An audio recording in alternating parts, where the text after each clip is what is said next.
بسم اللہ الرحمن الرحیم، السلام علیکم۔ میرا نام ڈاکٹر اسد محمود ہے۔ سیاہ، کالے، بدصورت اور معذور بچوں کو کس گھر میں یہ پیدا ہوتے ہیں؟ حضرت عمر رضی اللہ تعالیٰ عنہ کے دور میں ایک شخص اپنی بیوی اور بچے کے ساتھ حضرت عمر رضی اللہ تعالیٰ عنہ کے دربار میں حاضر ہوئے۔ اس شخص نے حضرت عمر کو بتایا کہ امیر المومنین، میرا اور میری بیوی کا رنگ سرخ، لیکن میرا یہ بچہ جو میری بیوی نے پیدا کیا ہے اس کا رنگ کالا ہے، سیاہ ہے، یہ میرا بچہ نہیں ہے۔ اگر یہ میرا بچہ ہوتا تو اس کا رنگ ہم دونوں کی طرح سرخ ہوتا۔ مجھے لگتا ہے میری بیوی کی کسی اور کے ساتھ میرٹل افیئر تعلقات ہیں۔ جبکہ اس شخص کی بیوی ہوتے ہوئے کہنے لگی، اے امیر المومنین، میرا شوہر مجھ پہ الزام لگا رہا ہے، میں نے کوئی امانت میں خیانت نہیں کی ہے۔ شوہر کی موجودگی اور غیر موجودگی میں اپنی عزت کی میں نے حفاظت کی، اور یہ بچہ میرے اپنے شوہر کا ہی ہے، لیکن اس شوہر کا بار بار اپنی بیوی پر الزام لگا رہا تھا کہ یہ بچہ کسی اور کا ہے، کیونکہ اس کا رنگ ان دونوں کے رنگ سے بالکل ڈیفرنٹ ہے۔ یہ سن کر حضرت عمر رضی اللہ تعالیٰ عنہ نے سوچا کہ کیوں نہ اس معاملے میں داماد رسول حضرت علی کرم اللہ وجہ الکریم علیہ السلام اور اس کے ساتھ ساتھ ان سے مدد بھی لی جائے۔ حضرت عمر ان میاں بیوی اور بچے کے ساتھ حضرت علی علیہ السلام کرم اللہ وجہ الکریم رضی اللہ تعالیٰ عنہ کے پاس گئے۔ حضرت علی نے نہایت ادب و احترام کے ساتھ پوچھا، اے امیر المومنین، کیسے آنا ہوا؟ حضرت عمر رضی اللہ تعالیٰ عنہ نے ساری بات حضرت علی رضی اللہ تعالیٰ عنہ کو بتائی۔ اس پر حضرت علی کرم اللہ وجہ الکریم نے اس شخص سے کہا کہ میں جو کچھ پوچھوں گا سچ سچ بتاؤ گے؟ اس شخص نے کہا، جی بالکل، میں سچ کچھ بتاؤں گا، آپ مجھ سے پوچھیے جو کچھ پوچھنا چاہتے ہیں۔ پھر حضرت علی نے پوچھا کہ اے شخص، یہ بتاؤ، جب تیری بیوی حالت حیض میں تھی کیا تم نے اس کے ساتھ ہم بستری کی تھی؟ یہ سن کر وہ شخص کچھ دیر کے لیے خاموش ہو گیا، پھر کہنے لگا، ہاں یہ بات سچ ہے کہ جب میری بیوی حالت حیض میں تھی تو میں نے اپنی بیوی کے ساتھ ہم بستری کی تھی۔ حضرت علی کرم اللہ وجہ الکریم فرمانے لگے، اے بندہ خدا، یہ بچہ تمہارا ہی ہے، بلا وجہ اپنی بیوی پر الزام تلاشی نہ کرو۔ جب تم نے بیوی کے ساتھ حیض کے دنوں میں ہم بستری کی تھی تو تیرا نطفہ، تمہارے سپرم، تمہاری بیوی کے سیاہ خون کے ساتھ مل گیا تھا، اس کی وجہ سے بچے کا رنگ بھی کالا سیاہ ہو گیا۔ تم بیوی کے ساتھ حالت حیض کے دنوں میں ہم بستری کرو گے تو بچے کالے اور بدصورت پیدا ہوں گے۔ اے شخص، آج کے بعد اپنے ذہن میں دماغ کی کھڑکیوں کو کھول کے یہ بات بٹھا لو کہ حدیث اور قرآن میں حیض کی حالت میں ہم بستری کرنا حرام اور سخت گناہ قرار دیا گیا۔ اگر کوئی بندہ اس بات کو علم رکھتے ہوئے بھی اپنی بیوی کے ساتھ ہم بستری کرتا ہے، اللہ تعالیٰ اس بندے سے ناراض ہو جاتا ہے اور وہ بندہ جلد ہی اللہ تعالیٰ کی سخت پکڑ میں آ جاتا ہے۔ اور ہم دوسرے واقعے کی طرف آتے ہیں کہ بچے معذور کیوں پیدا ہوتے ہیں اور کن گھروں میں معذور بچے پیدا ہوتے ہیں۔ مدینہ منورہ کا ایک واقعہ ہے کہ ایک خوبصورت اور جوان لڑکی کی شادی ایک بوڑھے آدمی سے ہو گئی۔ شادی کی پہلی رات میاں بیوی نے ہم بستری کی، اتفاقاً شوہر اسی رات انتقال کر گیا۔ بیوی پریگننٹ ہو چکی تھی۔ جب بیوی نے بچے کو جنم دیا تو لوگوں نے اس لڑکی پر طرح طرح کی الزام تراشی کرنے شروع کر دی۔ اس کا میاں تو پہلی رات انتقال کر گیا تھا، اس لڑکی نے جس بچے کو جنم دیا ہے وہ بچہ حرام کا بچہ ہے، اس کا خاوند نہیں ہے کیونکہ وہ تو پہلی رات مر گیا تھا، تو یہ بچہ پھر کیسے پیدا ہوا؟ اس بوڑھے کی یہ دوسری شادی تھی۔ اس بوڑھے کی پہلی بیوی سے ایک لڑکا تھا۔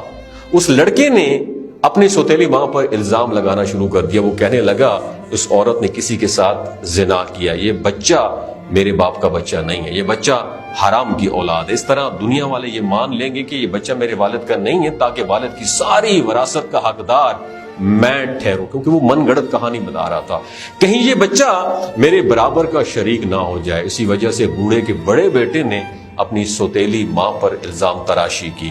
اس نے کہا کہ میرا باپ شادی کی پہلی رات مر گیا تھا اور یہ بچہ آیا کہاں سے؟ دیکھتے ہی دیکھتے وہ بچہ 4 سال کا ہو گیا اور چلتا چلتا یہ معاملہ بھی قاضی کی بارگاہ میں پہنچ گیا۔ بوڑھے کے بڑے بیٹے نے کہا، اے قاضی محترم، میرا باپ تو شادی کی پہلی رات مر گیا تھا، یہ بچہ میرے باپ کا کم از کم نہیں ہے۔ اس عورت سے پوچھا جائے کہ یہ بچہ ہے کس کا؟ میں اس بچے کو اپنا بھائی ماننے کو تیار نہیں ہوں، اور سوتیلا بیٹا کچھ گواہوں کو اپنے ساتھ بھی لے کر آیا تھا، گواہوں نے بھی یہی گواہی دی کہ اس کا باپ تو پہلی رات مر گیا تھا، یہ بچہ اس کا بھائی نہیں ہے۔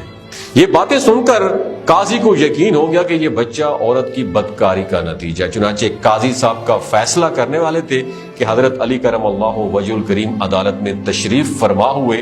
جب حضرت علی کرم اللہ وجہ الکریم علیہ السلام نے یہ سارا واقعہ سنا تو حضرت علی کرم اللہ وجہ الکریم رضی اللہ تعالی عنہ علیہ السلام نے بڑے بیٹے سے سوال کیا کہ یہ بچہ اور دونوں میاں بیوی کتنا عرصہ اکٹھا ساتھ رہے ہیں، اور جس بچے کو تم اپنا بھائی ماننے کو تیار نہیں ہو وہ بچہ کہاں پہ ہے؟ بڑے لڑکے نے جواب دیا، اے علی وہ بچہ اس وقت ہمارے پاس نہیں ہے۔ حضرت علی کرم اللہ وجہ الکریم نے کہا تم اس طرح کرنا، کل تم اس بچے کو اپنے ساتھ لے کر آنا، کل انشاءاللہ تمہارا فیصلہ ہو جائے گا۔ اگلے دن وہ لڑکا اپنے سوتیلے بھائی کو ساتھ لے کر آیا اور کہنے لگا یا علی یہ وہ بچہ ہے جس کو میں اپنا بھائی تسلیم نہیں کرتا۔ حضرت علی کرم اللہ وجہ الکریم جب بچے کو دیکھا تو فرمانے لگے میں ابھی اس کا فیصلہ کر دیتا ہوں۔ حضرت علی کرم اللہ وجہ الکریم نے کچھ اور بچوں کو بلایا اور ان سے فرمایا جاؤ باہر جا کر کھیلنا شروع کر دو میرے بچوں۔ چند ہی لمحوں میں ان بچوں نے آپس میں کھیلنا شروع کر دیا، ایک دوسرے کے ساتھ مستیاں شروع کر دی تھی۔ حضرت علی کرم اللہ وجہ الکریم ان بچوں کو کھیلتے ہوئے بڑے غور سے دیکھ رہے تھے۔ کچھ دیر کے بعد حضرت علی کرم اللہ وجہ الکریم نے بچوں کو بلایا اور فرمانے لگے سب بچے ایک جگہ پر بیٹھ جاؤ، اور سب بچے حضرت علی کرم اللہ وجہ الکریم کے پاس آ کر آرام سے بیٹھ گئے۔ اس کے بعد حضرت علی کرم اللہ وجہ الکریم نے سب بچوں کو ایک ساتھ سٹینڈ اپ کھڑے ہونے کا آرڈر دیا تو سب بچے ایک ساتھ کھڑے ہو گئے۔ حضرت علی کرم اللہ وجہ الکریم ان بچوں کو بڑے غور سے جج کر رہے تھے۔ حضرت علی نے دیکھا کہ جب یہ سارے بچے بڑے آسانی کے ساتھ کھیل رہے ہیں، ساتھ بیٹھ رہے ہیں، کھڑے ہوئے ہیں، بیٹھے ہوئے ہیں، ان کو کھیلنے بیٹھنے میں کوئی دقت اور کوئی وقت نہیں لگ رہا۔ حضرت علی رضی اللہ تعالیٰ نے دیکھا کہ جس بچے پر الزام تلاشی ہو رہی ہے، الزام لگایا جا رہا ہے، اس بچے کو اٹھنے اور بیٹھنے میں کافی وقت لگ رہا ہے، کافی تکلیف اور دقت ہو رہی ہے۔ آپ رضی اللہ تعالیٰ نے فیصلہ سنایا کہ یہ بچہ اسے بوڑھے شخص کا ہے، کیونکہ اس بچے میں کچھ کمزوریاں ہیں جس کو دیکھ کر یہ ظاہر ہوتا ہے کہ یہ بوڑھے باپ کا بچہ ہے۔